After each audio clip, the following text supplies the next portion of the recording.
हाय दोस्तों, अगर आप भी चाहते हो मेडिकल फील्ड में आपकी एक अनोखी पहचान बनाना तो आज के इस वीडियो को बिल्कुल भी स्किप मत करना, क्योंकि आज के इस वीडियो में हम एक ऐसे टॉपिक को लेकर आए हैं जो आपको एक नई राह देने वाला है। दोस्तों, आज के इस वीडियो में हम मेनली डी फार्मा और बी फार्मा के बारे में बहुत ज़्यादा डिटेल में जानने वाले हैं। दोस्तों, ये दोनों कोर्स ही मेडिकल फील्ड से जुड़े हुए। अगर आप चाहते हो कि आप डॉक्टर बनकर नहीं बल्कि कुछ और बनकर मेडिकल फील्ड में अपनी एक अनोखी पहचान बनाएं तो आपके लिए ये दोनों कोर्स बहुत अच्छे हैं। लेकिन आज के इस वीडियो में मैं इन दोनों की जो बेसिक डिफरेंस है वो भी आपके साथ शेयर करने वाला हूँ। तो इस वीडियो को बिल्कुल भी स्किप मत करना और पूरा एंड तक देखना। तो चलिए धीरे धीरे बढ़ते हैं हमारे वीडियो के नॉर्मल से लेकर प्रोफेशनल तक। चलिए बिना टाइम गवाए स्टार्ट करते हैं आज के हमारे इस वीडियो के। दोस्तों, डी फार्मा और बी फार्मा दोनों ही मेडिकल फील्ड से जुड़े हुए बहुत ही अट्रैक्टिव और बहुत ही अच्छे कोर्स है। इन दोनों कोर्स को करने के बाद आप मेनली डॉक्टर तो नहीं बनते हो, लेकिन मेडिकल फील्ड में अपना एक बहुत ही इंपॉर्टेंट रोल निभाते हो। कहते हैं ना दोस्तों कि पर्दे के पीछे भी बहुत सारे लोग रहते हैं। कोई भी पिक्चर अगर लॉन्च होती है तो हम सिर्फ हीरो को देखते हैं, लेकिन उसके पीछे पर्दे के पीछे जो उसका डायरेक्टर होता है उसको हम नहीं देखते। दोस्तों, ऐसा ही मेडिकल फील्ड में है।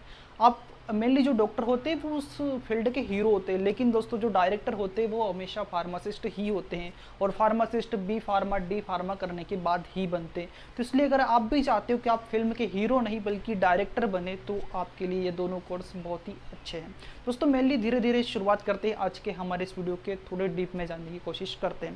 तो दोस्तों, B pharma D pharma mainly दोनों मेडिकल फील्ड के कोर्स है, तो आप सभी जानते हो। लेकिन दोस्तों, इन दोनों कोर्स में बेसिक डिफरेंस जो है वो सिर्फ डिप्लोमा और डिग्री का है। अगर आप बी फार्मा करते हो तो आपको इसमें डिग्री मिलती है, लेकिन अगर आपने आपने अगर बी फार्मा किया है तो आपको डिग्री मिलेगी, लेकिन अगर आपने डी फार्मा किया तो आपको एक डिप्लोमा कोर्स मिलेगा। तो दोस्तों, ये दोनों कोर्स ही मेडिकल फील्ड के हैं और इन दोनों कोर्स को करना बहुत ही अच्छा है और इसमें ज़्यादा कोई दिक्कत भी नहीं आती है, ना ही आपको इसके लिए किसी नीट एग्जाम देने की ज़रूरत पड़ती है। लेकिन दोस्तों, इसका जो डी फार्मा है उसमें अभी मेनली 2022 के बाद हमारी जो गवर्नमेंट है उन्होंने एक सेशन स्टार्ट किया है। इसमें मेनली आपको एक डी फार्मा कोर्स करने के बाद अगर आप लाइसेंस लेने जाओगे तो वहाँ आपको भी एक एग्ज़ाम देनी होगी, लेकिन बी फार्मा में अभी ऐसा कोई नया रूल नहीं आया है। इन दोनों कोर्स की बात करें कि इनको करने के लिए आपकी जो शैक्षणिक योग्यता है वो क्या होनी चाहिए। दोस्तों, इन दोनों कोर्स को करने के लिए आपको 12th पास होना बहुत ज़्यादा ज़रूरी है। वही अगर आप मैथ्स से भी हो तब भी आप इसमें अप्लाई कर सकते हो, लेकिन अगर आपने बायो लिया है तो वो बहुत अच्छी बात है। लेकिन इन दोनों कोर्स में आप मैथ्स और बायो दोनों के साथ कर सकते हो। अगर आपने मैथ्स लिया है तो आपको फर्स्ट ईयर में यानी बी फार्मा के फर्स्ट ईयर में जो सब्जेक्ट रहेगा वो मैथ्स रहेगा। मतलब मैथ्स लिया है तो बायो रहेगा और बायो लिया है तो मैथ्स रहेगा। यानी कहने का मतलब ये है कि फर्स्ट ईयर में ही चेंजेस रहते हैं, बाकी सारे सब्जेक्ट सेम रहते हैं। और जिस सब्जेक्ट में चेंजेस रहते हैं वो भी नॉन यूनिवर्सिटी का होता है, उसमें भी यूनिवर्सिटी का कोई रोल नहीं होता है। तो चलिए और आगे की बात कर लेते हैं। तो दोस्तों, बी फार्मा डी फार्मा की अगर हम फीस की बात करें तो डी फार्मा की जो फीस हो सकती है वो 2 लाख से 2.5 लाख रुपए के समथिंग होती है। वहीं अगर हम बी फार्मा की फीस की बात करें तो वो 3 लाख से लेकर 7-8 लाख तक हो सकती है, क्योंकि बी फार्मा एक डिग्री लेवल का कोर्स है। वही इसके टाइम ड्यूरेशन की अगर हम बात करें दोस्तों तो डी फार्मा मेनली अराउंड 2 साल से लेकर 3 साल में कंप्लीट होता है, लेकिन दोस्तों बी फार्मा फिक्स है, वो 4 साल में ही कंप्लीट हो जाता है। उसका फिक्स टाइम है, वो 4 साल में ही कंप्लीट होगा, ना तो इससे कम होगा ना इससे ज़्यादा होगा। लेकिन डी फार्मा का टाइम ड्यूरेशन कुछ कम ज़्यादा हो सकता है, क्योंकि और इसके बाद अगर हम इसमें मतलब रिसर्च के अनुसार देखें तो डी फार्मा में फेल होने वाले बच्चों की जनसंख्या बी फार्मा की अपेक्षा बहुत ज़्यादा है। हमारे इंडिया की अगर हम बात करें तो एवरी ईयर डी फार्मा में अगर 100 स्टूडेंट किसी कॉलेज में एडमिशन लेते हैं तो उसमें से सिर्फ अराउंड 20 स्टूडेंट ही पास हो पाते हैं, बाकी के स्टूडेंट फेल हो जाते हैं। उनको टाइम बढ़ जाता है, यानी उनका जो टाइम 2 साल का कंप्लीट करने का टाइम ड्यूरेशन होता है उसकी एग्जाम 2.5 साल में होती है, तो वो टाइम ड्यूरेशन बढ़ जाता है उनका 3 साल से नहीं बल्कि बहुत सी बार 4 साल भी हो जाते हैं। लेकिन बी फार्मा वाले स्टूडेंट अराउंड 50% पास हो जाते हैं। इसकी कहीं ना कहीं वजह यह भी है दोस्तों कि डी फार्मा करने वाले स्टूडेंट अपने जो मतलब कोर्स है उस पर ज़्यादा फोकस नहीं करते, इसकी वजह से भी ऐसा होता है। या फिर हमारे इंडिया में तो ऐसा भी हो रहा है दोस्तों कि बहुत सारे डॉक्टर डी फार्मा करके अपना खुद का क्लिनिक भी खोल रहे हैं और साथ में अपना खुद का एक मेडिकल भी खोल रहे हैं डी फार्मा करने के बाद। ऐसा करने से भी हमारी जो ग्रोथ हो रही है वो बहुत कम हो गई है, क्योंकि डी फार्मा वाले स्टूडेंट मेनली डॉक्टर्स होते हैं तो वो अपने कोर्स पे ज़्यादा फोकस नहीं करते और मेनली कहीं ना कहीं वो फेल भी हो जाते हैं, या एक सब्जेक्ट में भी अगर फेल हो जाते हैं तो आपको इसमें डिग्री नहीं दी, यानी जो डिप्लोमा का जो सर्टिफिकेट दिया जाता है वो नहीं मिलता है, जिसकी वजह से इनका जो मतलब परसेंटेज लेवल है वो कम हो जाता है। लेकिन अगर आपने बी फार्मा कर ली है, और बी फार्मा करने के बाद आप मेडिकल फील्ड मतलब मेडिकल खोलना चाहते हो तो आपको डी फार्मा करना ज़्यादा बेटर रहेगा, क्योंकि बी फार्मा करके आप मेडिकल खोलोगे उससे अच्छा है कि आप डी फार्मा करके मेडिकल खोल लो। लेकिन अगर आप चाहते हो कि बड़ा मेडिकल खोले यानी होलसेल मेडिकल खोले जिससे कि आप डायरेक्टली कंपनी से अटैच हो, तो इसके लिए आपको बी फार्मा ही करना पड़ेगा। डी फार्मा से आप एक रिटेल मेडिकल खोल सकते हो, यानी अपने किसी एक एरिया में स्पेसिफिक एक एरिया चूज करके उसमें आप अपना मेडिकल शॉप ओपन कर सकते हो और आपको किसी होलसेल मेडिकल से माल मिलेगा और वहीं से आपको उसी को सेल करना है।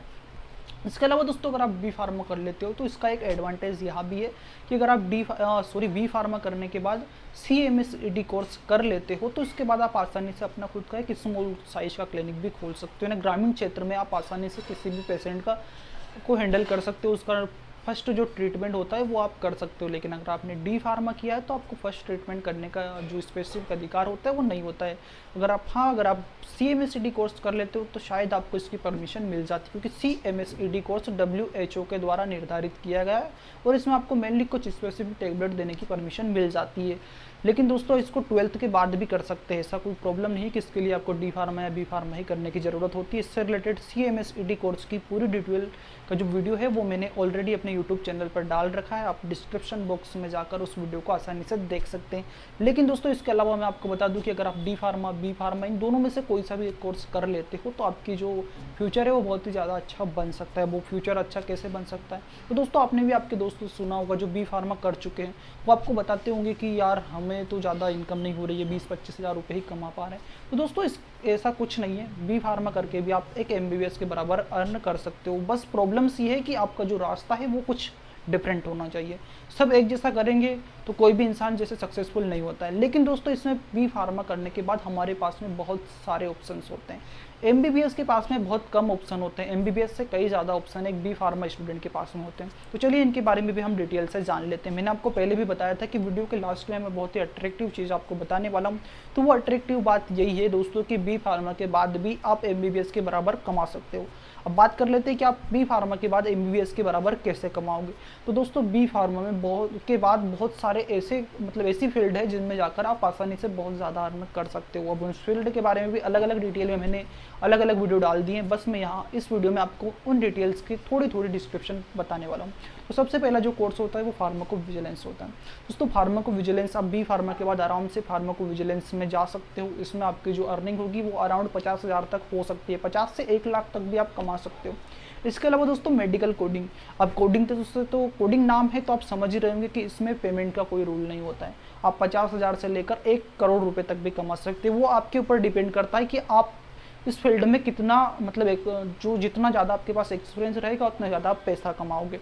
इसके अलावा दोस्तों प्रोडक्शन में भी बहुत अच्छा पैसा मिलता है। QA/QC डिपार्टमेंट में अगर आप किसी टॉप लेवल की कंपनी में जाओगे तो वहाँ पे भी आपको बहुत ज़्यादा पैसे मिल जाएंगे। एक MBBS नहीं कमा सकता, उससे कहीं ज़्यादा आप कमा लोगे। इसके अलावा दोस्तों इससे और सबसे बढ़कर एक और चीज़ होती है R&D, जिसमें आपको रिसर्च करना होता है। अगर आप रिसर्च में जा रहे हो तो वहाँ पे भी आपको बहुत ज़्यादा पैसा मिलेगा। बस प्रॉब्लम्स ये है कि आपको जो रिसर्च का है वो प्रॉपर नॉलेज होना चाहिए और आपके द्वारा भी कोई रिसर्च की हो। आपने भी अगर रिसर्च में महत्वपूर्ण योगदान दिया तो आपको बहुत ज़्यादा अर्न हो जाएगी। इसके अलावा दोस्तों आप अपना खुद का मेडिकल खोल के भी बहुत अच्छा अर्न कर सकते हो, क्योंकि आप डायरेक्टली कंपनी से प्रोडक्ट खरीदोगे या फिर आप अपने खुद के नाम से भी किसी ब्रांडेड प्रोडक्ट या ब्रांडेड कंपनी से अपना खुद के नाम का ब्रांडेड प्रोडक्ट मंगवा सकते हो और बनवा कर उसको सेलिंग कर सकते हो। जितनी ज़्यादा आप सेलिंग करोगे उतनी ज़्यादा आपकी अर्निंग होगी।